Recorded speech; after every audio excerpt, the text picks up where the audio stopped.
All right, so another tool in the toolbox. How many in here find them? So tool number 7. How many find walking into a room full of people you don't know or strangers to be a rather uncomfortable experience? Yeah. It's very common, and even folks who are quite good at this. So what this next tool is about is giving you a framework for any group that you walk into from this point forward. And I've had Rainmakers say, wow, this is just very useful. In fact, I've created some cards that we're going to pass around called Working for the Room, which sort of would summarize it. And the reason, I have some clients, it's like, it's worn, it's tattered, it's absolutely, I need a new one, Mark. And other people, how many in here are really good in a room full of people and they love it, that you think of it as fun? Usually there's got to be at least one. No? No one will raise their hand? Okay, John does, right? Not all the time. But still, it's something that you actually can enjoy and thrive. And what I would say is if you're in a session or you're in a group setting, just watch how John does some of what he does the next time you're in a setting like that. For the rest of us, your payment for coming to the session today is you're going to have hopefully some tools you can use going forward that'll reduce the torture component to walking in. If you've got to go to an event anyway, might as well at least get the most from it. So here it is. I would suggest you're there for one of 4 purposes. And again, this is in chapter 26 of Rainmaking. You're there, number 1, to put people together. What was my definition of networking again? Putting people together for their mutual benefit. So that's one possible way you can make practical use of your time. Number 2, another second purpose, is you want to have a high-energy conversation. What's the raw material for a high-energy conversation? This is review. Say again? Curiosity. Curiosity is very useful, but what's the tool we're going to use to lubricate? Yeah, questions. High-energy questions. So you'll see some examples on the back of the card that talk about high-energy questions. Again, just examples. I would suggest in a meeting, let's say it's a 2-hour, 3-hour type cocktail type setup, if you're lucky, you'll have 2 or 3 high-energy conversations. If you're really lucky. If you have 1, it's great. But you have some ability to control the questions that you ask. You'll also notice something else about high-energy conversations if you watch the next time you're in one, or you're in a room, and you see they're actually attractive. You'll see people, and it draws people to the conversation. If you're in it, it'll draw people to your conversation. If you're not in it, you'll be going, what's going on over there? I mean, if not literally, at least figuratively. So it really ends up being a very attractive mechanism for people. This next one is reported, I think, by almost anyone that really is otherwise great rainmakers sometimes love this one the most. You're acting like a host, not a guest. Now, the reason why that's so powerful, when you walk into a room full of people and you're a little bit uncomfortable and you're feeling a bit out of place, where's your focus and attention? On yourself. If you're the host of a party, where's your attention? On the guests. Is everyone enjoying themselves? Can I make introductions? Can I show you the bar? I mean, it can be a whole number of things. In fact, sometimes I'll ask people, so when you walk in a room full of people, what do? I head for the bar, right, is their response. And that's fine, but ultimately, if you think of yourself as a host, all of a sudden your mindset is not focused on you, it's focused on other people. And I've had people report that it dramatically shifts their comfort level with being in a room full of people where they don't know anyone that well. And the other thing that the last purpose is you're there to seek out and find a specific person. So if I were at a cocktail function of hundreds and I were looking for Bob Leach, I might say, look, I might come up to somebody and say, Phil, Mark Mariah, nice to meet you.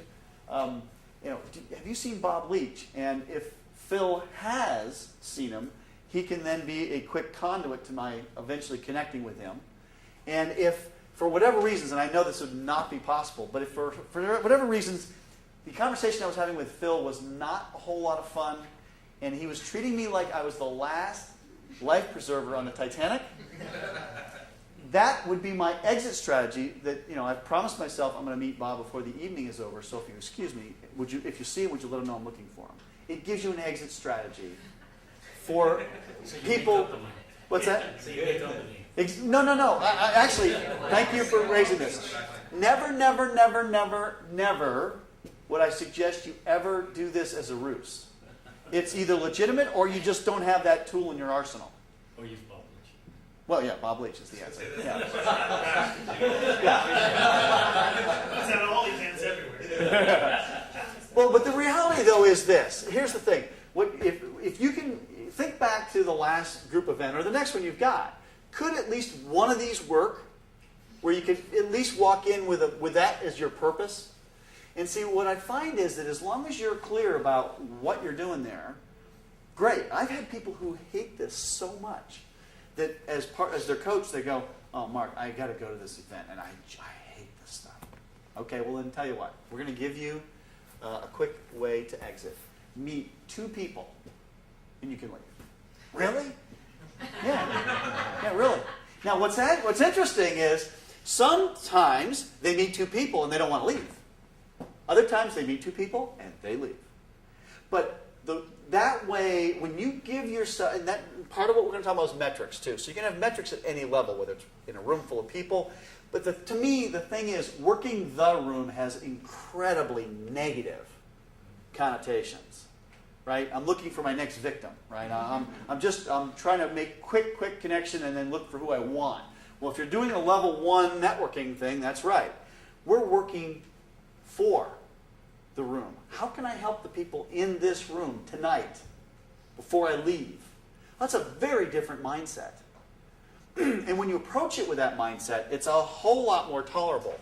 I am not suggesting, if you really hate this, please don't make this the centerpiece of your business development. Right?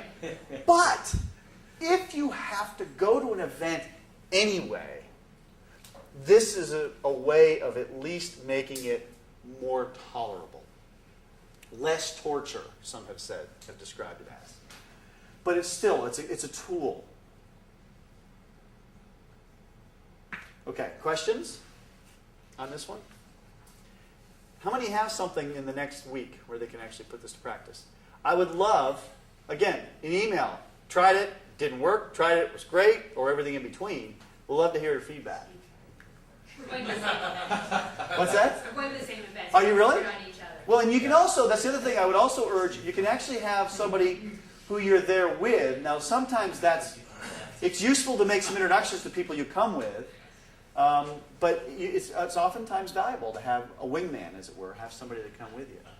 If you really find it uncomfortable to do something like that on your own. As long as you do break up. Yeah, absolutely. Because you don't want to use each other and then only have a conversation with each other. That proves counterproductive. This is one, let's go back to the comfort zone.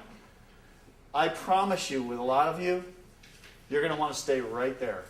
Okay, there's something about this. But if you think of yourself as, okay, I'm the host, then it'll at least move you into the learning zone. You'll learn something about yourself. See, with all of this, you'll learn something about yourself. It'll be valuable. It was really good in our organization that they're not a professional is Susie Graff, right? No matter what she attends, it's like it's her party, even if it's not her party. And she stands strategically at the front door. She sees everybody that comes in, everybody who's walking by. You should see that. You should see that person. You know, She's a master, so you should watch her. What's her name, Susie? Susie Graff. Yeah, Susie Graff. You should watch Susie because you can learn a lot. I have another client of mine. She also exceptional, very extroverted, which helps, certainly. But she'll go to someone's house that's hosting a party, and she acts like she's the host. And at the end of the evening, people go, "Oh, I love your home. It's lovely." Well, it's not my home, but thank you. I think it is lovely.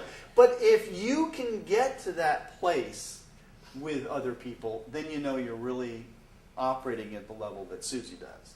And it's very effective. And if you're going to be there anyway, at least attempt to be there with a purpose to be more effective.